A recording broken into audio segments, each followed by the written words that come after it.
For having fun right there, Nelta and Kayla. Thank you so much. Good morning, everyone. Welcome to just about 30 minutes of business before we head back to Sunrise Daily Studios. We start as usual in the global space. Oil prices dipped on Friday, but we're on track for a fourth straight week of gains, and we're near the highest levels since late April. On hopes of strong summer fuel demand and some supply concerns, Brent crude futures, which have risen about 7% over the last 4 weeks, slipped 31 cents, that's about 0.4%, to $87.12 a barrel. While WTI of the United States, which have climbed also about 9% over the past week, slipped today and lost 18 cents, that's about 0.2% from Wednesday's close to close, to settle at $83.70. With the U.S. market shut for the 4th of July, we see that of course, that also affected demand for that period, and trading was thin, and there was no settlement for WTI. Oil rose this week on strong summer demand expectations in the U.S., which is the world's largest oil consumer.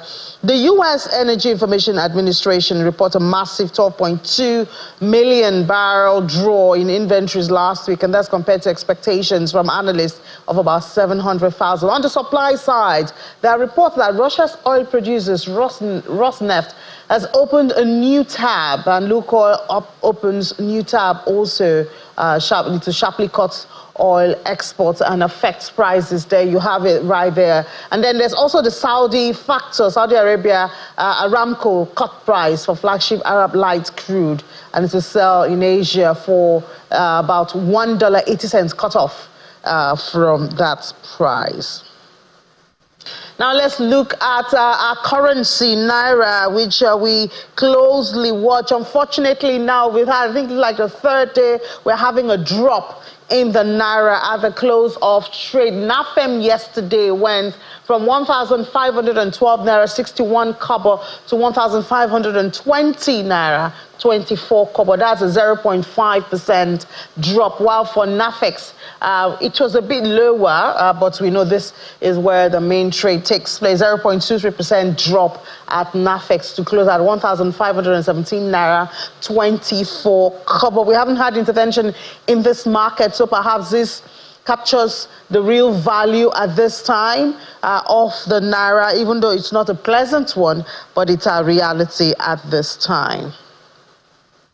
Now, yesterday, the federal government says that it has secured $5 billion from Afrexim Bank to strengthen the economy, including $3 billion targeted at de-risking the economy. The Minister of Industry, Trade and Investment, Doris Uzoke-Anite, said that while delivering an address at the Manufacturing Association of Nigeria Summit at the Presidential Villa. We know that the manufacturers have really been talking these days, led by Mr. Dangote, it seems, at this time. And of course, we had that cancelled yesterday. But she also revealed that the government has attracted $3.5 billion worth of investment into the automotive sector to ensure cheap, affordable cars, while the processing of federal government 75 billion Naira bailout funds for the manufacturing sector is being fast-tracked to ensure that the Bank of Industry can begin to disburse the loans. Corporate news now. The board of directors of the telecommunication services company, emerging market telecommunication company, EMTS, we operate in Nigeria as 9 Mobile. They've announced the appointment of telecoms expert and technology business leader and advisor, Mr. Obafemi Banigbe, as the chief executive officer of the company. Mr. Banigbe succeeds the outgoing CEO, Jorgen Paschel, who will be retained, however, as a consultant to support the business transformation process initiated under his leadership. The company says this is consistent with 9 Mobile's tradition of business continuity to ease the start of the holistic business transformation for the company. Mr. Banigbe possesses extensive experience at the C-suite level and brings profound comprehension of the intricate African business landscape, emphasizing the critical translation of business objectives and commercial imperatives into comprehensive strategies to drive a successful execution. Now, for some time now, you would have noticed on our business shows, we've been having that campaign on food insecurity. Let's take a look at that, and then we come back to talk about it. We have it, some numbers there, begging answers. Food inflation heading to 41%. World Food Program saying that 4.4 million people are insecure in the northeastern part of the country. And then you have OCHA saying 26.5 million people will be food insecure this year, 2024. 7 states at crisis level, according to World Bank. And then we have President Bola Tinubu had declared a state of emergency on food insecurity. That was in August last year. We're heading to about a year now. And we asked the question, what's the Minister of Agriculture doing? Well, we don't have the Minister of Agriculture. We would love to have him. We've sent word to him, but we don't have him yet. We do hope we will have the Minister of Agriculture to speak on these issues. For now, we have the Chief Executive Officer of Fortune and Class Limited, Dr. Nii Akinshiju, joins us from our Abuja studio. Let's see, perhaps he can answer some of this question. Dr. Akinshiju, good morning and welcome to Business Morning. It's a privilege. Thank you so much for having me.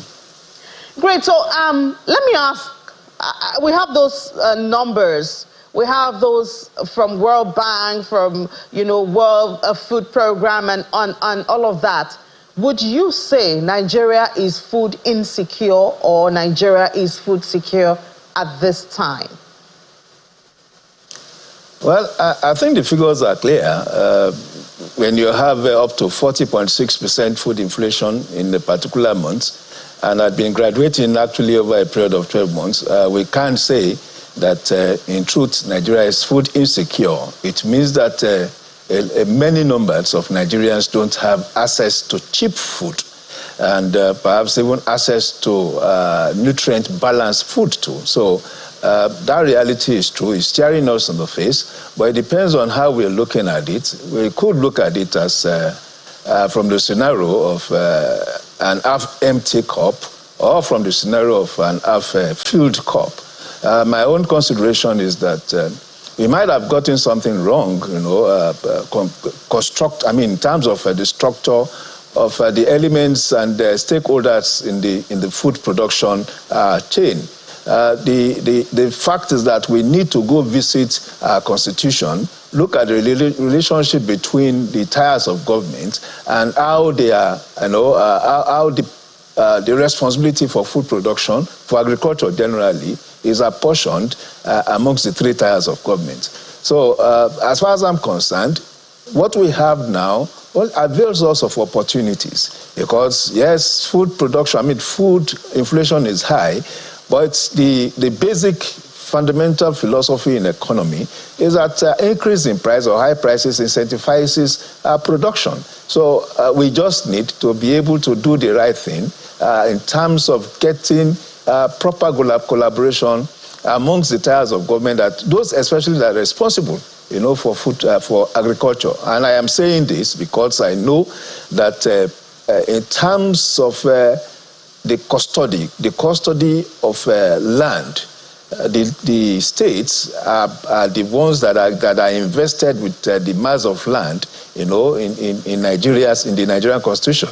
And to a large extent, the local government, which is the 3rd tier and perhaps the closest, the community-based government, are the ones that are responsible to actually implement agricultural plans and programs, as it were. But we are not witnessing or seeing that, at play over so many years, in the country. So I believe that there's a limited things or limited contributions by the federal government or the Federal Ministry of Agriculture, because to a large extent, the Federal Ministry of Agriculture actually lacks access to land. And if you also look at a particular figure that says that out of about 988,000 square kilometers of land, in Nigeria, all that mass of land are invested in the states. And going beyond that, we have 686,000 square kilometers of arable land. And you can also convert that to hectares, so, which tells us that we have about 78 million hectares of land. And out of this land, just about 44% are being employed, for agriculture.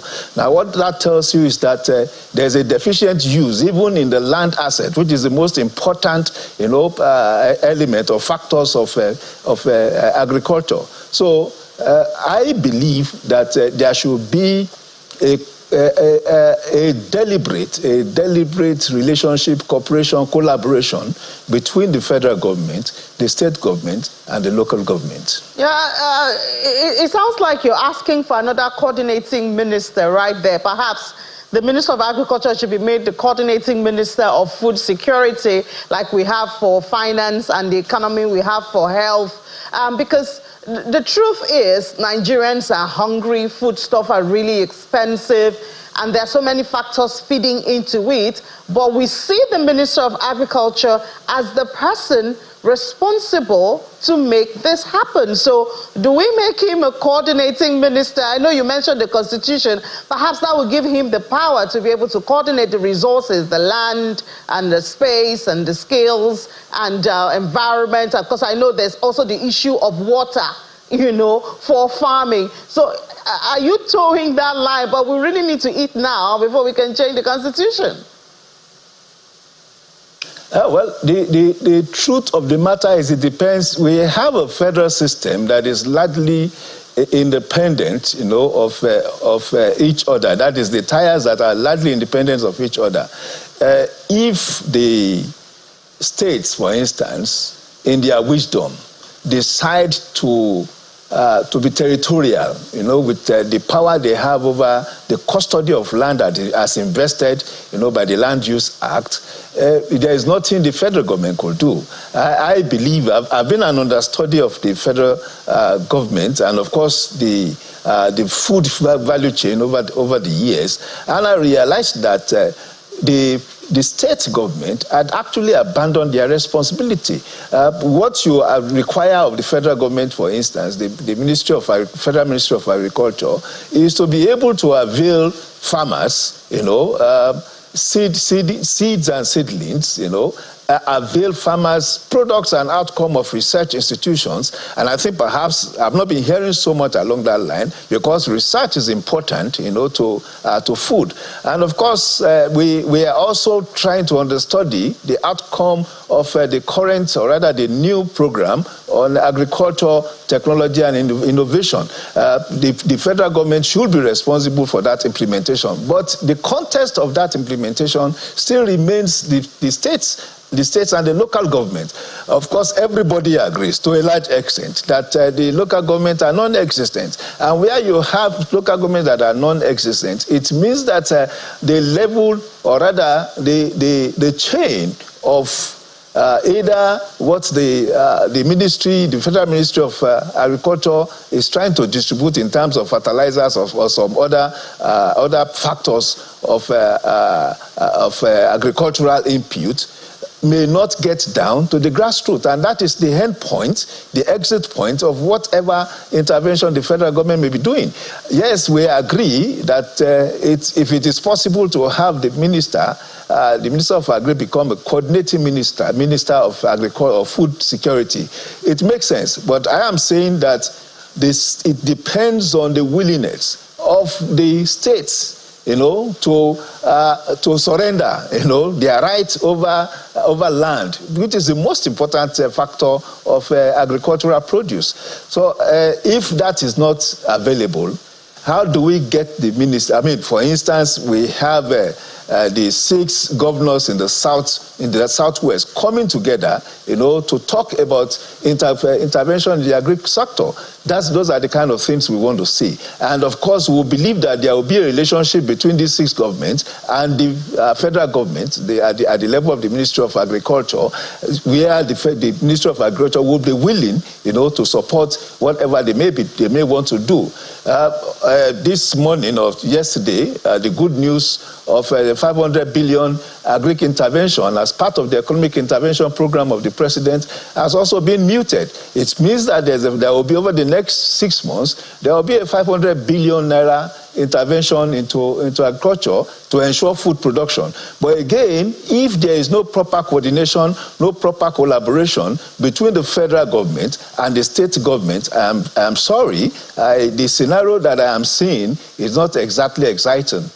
Supposed to lead that collaboration at this point? We do need solution, you know, so who's supposed to lead that? We know that some commissioners from the Southwest, as you mentioned, commissioners of agriculture have come together and all of that. Who's supposed to drive this, and what can we do really to get food on the table of Nigerians? Well, we need to look at this strictly from the economic point of view. If we have 56% of our land mass yet, you know, to be exploited, and perhaps the states, the tier of government that is in pole position to benefit from this are actually the states. So we believe that there should be an advocacy, and some of us had commenced this over so many years ago, that the states should actually see agriculture as a major exchange earner. Is that a major foreign exchange earner, and of course internal revenue earning platform. So if the states differently, you know, understand the economies of agriculture and the opportunities availed them even at this point in time, the thing is just to drive into it. Now, we see that because of the devaluation, not even, well, the depreciation of the Naira, you know, against currencies in the West African region, there's a movement, you know, of food, of Nigerian produced food into the region. And it does mean that we are earning, either directly or indirectly, formally or informally, the country is earning more from more foreign exchange from that interaction of demand and supply across the region. Now, that is an opportunity for the state, you know, to consciously boost production, boost crop production as a means of earnings. We don't need, state government don't need to wait till the end of every month to come to Abuja, you know, to share. In fact, that should just be a supplementary fund for them. So, yes, there may be need for a driver, but as it is, the law has given power, absolutely, to the states. And of course, we are also hoping that this law, if the state sees such opportunity, you know, as a developmental opportunity, they would consciously again link up with the state, with the local government, because local governments have ministries or department of agriculture. In fact, I know that in each local government there's supposed to be a supervisory council for agriculture. And of course, it's the local government that can relate with the 40 million households that are involved in agriculture in Nigeria. So you have this bulk number of Nigerians that are involved in agriculture, but they are not being properly managed because of that linkage, lack of linkage, deficit linkage between the states and, of course, the local government administration. Those are either we like it or not, those are the things we need to address in the immediate. All right, Dr. Nia Kishiju, thank you for that. And, well, I guess we would also, I'm going to reach out to a couple of commissioners of agriculture, especially from the Southwest, to tell us the outcome of their meeting and also their own part of the responsibility. But I mean, I think at the end of the day, Nigerians just need food that is affordable and available. And we know that insecurity is a major driver in that. You didn't mention that, but we'll leave that for a conversation for another day. Thank you so much for your time. Chief Executive Officer of Fortune and Class Limited. Thank you. A pleasure. Thanks so much for having me. All right, so we're going to talk about the foundation, Citizens Changing Lives Foundation. But before we head to that, let's look at the market numbers. Unfortunately, the NGX closed in the negative yesterday. There you have it, it's down 0.23%, sustaining the 100,000 level. We don't know how long we're going to do that because this looks really shaky. We've lost even up to 100, so it's 100,063.32. Comfortable still at 56 trillion naira, 56.6 trillion naira for the equities cap. Activity yesterday was a mixture, but more of the green. Value was up 15.4%. Deals also look so good. Almost what we have in some weeks, 7,900. It was up more than 12%. Only volume dropped 6.4% there. Sectors, banking is doing so well now. Of course, we know Fidelity is in the bank. Access Co went to the bank went to the market 2 days ago. So a lot of investment opportunities available, and the banks are milking it. But as investor, you follow the news before you make your decision. But banking is looking so good. Gained yesterday 2.1%. Consumer goods was unchanged. Industrial goods in the red yesterday. Insurance is picking up. This used to be, they are still penny stocks, but these days they're getting a lot of attention. The insurance companies are coming up. I wonder what investors are thinking about heading to insurance. But insurance has been looking good, especially this week, as well as oil and gas. We know O&O right there. I think was it O&O, MRS. They moved the market, moved their sector. So a lot of activities going on right there. I don't know if the conversations around Mr. Dangote is driving that with the refinery, but I mean, as an investor, you need to find the information before you make your decision. Top gainers yesterday, there you have it, O&O and Corn Oil. You see, they did that, and then Veriscap also did contribute to that. On the flip side, we had DAR Communication, UPD Credit, and Guinea Insurance. Guinea Insurance right there lost more than 7% at the close of trade. The smaller NASD market yesterday was in the positive, 1% up. Activity was mixed also with 26 deals. But now let's head back to our Abuja studio where we have that Citizens Changing Lives Foundation conversation, and our guests are waiting right there. We're going to understand the workings, the benefits with our guests who are there. We have two of them to discuss that. That's Nick Agule, he's a group head of Citizens Charity, as well as Shido Tarka, manager, Citizens Charity. But let's hear a bit of what they will be talking about before they come on board. Citizens Charity is licensed by the federal government to raise funds for charitable causes using a raffle scheme overseen by the National Lottery Regulatory Commission that has been making headlines for its remarkable impact on communities nationwide. Citizens Charity has disbursed over 10 million naira to beneficiaries in 8 consecutive draws. Other beneficiaries have been awarded various sums. So far, 1,765 Nigerians have been empowered under the scheme. The scheme operates by Nigerians buying tickets for 200 naira each to stand a chance for financial empowerment and also collectively changing the fortunes of communities across Nigeria with sustainable development projects in education, healthcare, agriculture, water, infrastructure, and more. To be part of the scheme, visit www.citizenscharity.org, where you can get raffle tickets or donate financial or material support for charitable causes in Nigeria. There are also opportunities to register as retailers, sell tickets and earn 20% commission. Draws are held live on all NTA stations. The next draws is on Saturday, 8 June 2024, at which 5.5 million naira will be shared to lucky beneficiaries who buy tickets.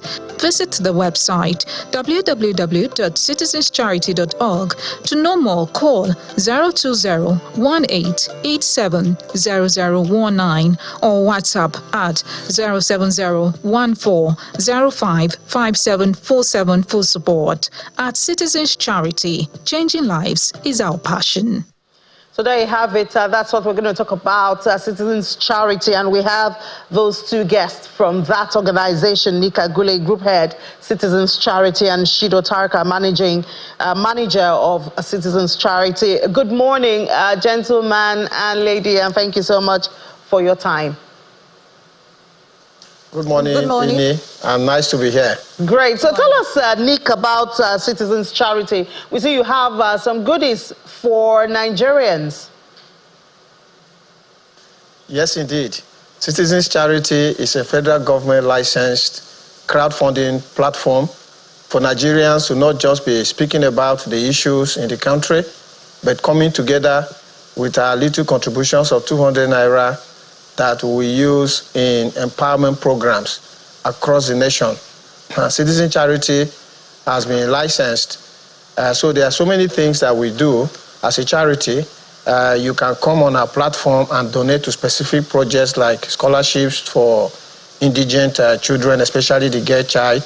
You can donate items. You can also volunteer with us. But one of the flagship programs that we run is a raffle scheme where people donate with a ticket of 200 Naira, and we run draws on a monthly basis for now, which are broadcast live on the NTA. The next draw is actually going to be tomorrow, 6th of July. It will be broadcast on the NTA at 8 o'clock in the morning on all NTA stations. So the raffle aspect of the scheme is the one that requires licensing. So we actually approached the National Lottery Regulatory Commission, who licensed us. And anytime we have our draws, you can see the price categories for tomorrow's draws. If those who bought tickets and have 6 matches, the prize money is 4 million. Those with 5 matches is 600,000. Those with 4 matches will be 500,000. 3 matches will be 400,000. And tickets with 2 matches will get a free ticket. As you can see, that's us receiving our licensing from the federal government as represented by Honorable Bajamiala, who is the Executive Secretary of the National Lottery Regulatory Commission. And here we have the pillars that we are working with. And so this is what we stand for. We are here, we are legit, and we are coming across to Nigerians to join hands with us so that we can be part of the solution of the problems in this country. All right, let's have Shido now. Shido, some people are not very positive in their sentiments with gambling. Is this same as gambling? How is it different? Okay, can you go over your question again, please? How is this different from gambling? Okay. Citizens Charity is not gambling. Just like the group head said, this is an opportunity for us to collectively change lives together. So we're talking of 1, 2, 3, 4, 5, and a lot of people coming together to say, let's take the decision with our little contributions here and there to change the fortunes of our community. So we're talking about 200 Naira, collectively changing the fortunes of our community together. So it's about crowdfunding, but in this case, we're talking about crowdfunding for charity. So it's definitely not gambling. And we discourage people bringing a whole lot of money, maybe money you want to use for something very important, and then you now bring it to, say you want to buy a lot of tickets because you are sure that you are going to win or something like that. So it's not gambling at all. It is donation. And we say we call people who buy these tickets, we call them donors because they are donating for charity. Okay, so when people buy these tickets and then you do the draws, they win stuff after the announcement as the one you said you have tomorrow? Yes, so perhaps maybe we'll take a step back. We have this slide that talks about our pillars. We have 4 pillars. So when the money is coming, when these donations come in with the 200 Naira that citizens use in purchasing tickets, we put them in 4 different buckets. And the first bucket, of course, goes to the federal government because they are the ones that licensed us to do what we're doing. And a percentage of of the donations needs to go to the National Lottery Trust Fund, which is the federal government's own charity.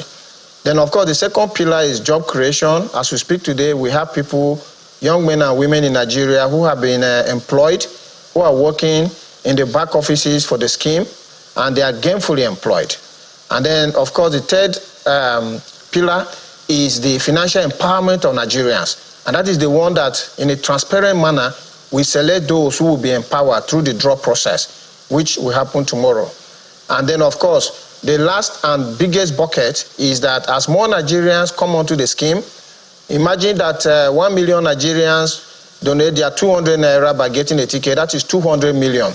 That is the kind of money that we will use in empowering our communities, in healthcare, education, agriculture, infrastructure, water, electricity, job creation, and all of that. So very soon, as more Nigerians come on the scheme, you begin to see in various communities across Nigeria projects that are being sponsored by Citizen Charity, and these will be from the 200 Naira that Nigerians are donating. Of course, 200 Naira, if we spend it individually, can only buy us like some granite or some piece of cake. It won't do much. But this platform, as licensed by the federal government, is here now for us to be able to come together as Nigerians and be part of the solutions of this country.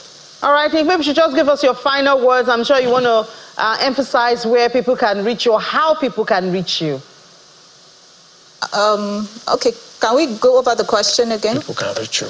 Okay, to get across and get your ticket, visit our website. It's www.citizenscharity.org. You can also go ahead and call us because we want to actually hear from you and, of course, support you to get the tickets. So 020-188-700-700-19. So I'll take the number again. That's 020-188-700-19. You can also WhatsApp 070-1405-5747 for support. All right, thank you so much, Shido, for that information, and Nick.